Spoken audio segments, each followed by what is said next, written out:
Welcome to the Salmon Runs YouTube. Enjoy the video. In this video, I will explain how to replace your Hyundai Sonata tail light. First, ensure your vehicle is completely off and the parking brake is engaged for safety. Gather your tools, which typically include a Phillips head screwdriver and the new replacement bulb. Locate the access points for the tail light assembly, usually found inside the trunk or on the exterior near the light itself. This preparation makes the entire process much smoother and quicker.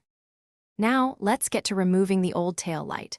You'll need to carefully remove any retaining screws or nuts that hold the assembly in place, often using a 10mm socket.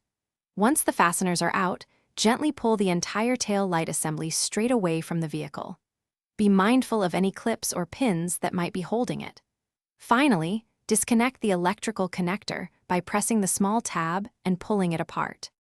With the assembly free, it's time to replace the bulb. Locate the specific bulb socket you need to change. Twist the socket counterclockwise to unlock it from the assembly, then pull it out. Carefully pull the old bulb straight out of its socket. When inserting the new bulb, avoid touching the glass with your bare hands, as oils can shorten its lifespan. Push the new bulb firmly into the socket until it's seated correctly. To reassemble, reconnect the electrical connector to the tail light assembly, ensuring it clicks securely. Align the tail light assembly with its mounting points on the vehicle, making sure any alignment pins or clips engage properly. Gently push it into place, then reinsert and tighten all the retaining screws or nuts.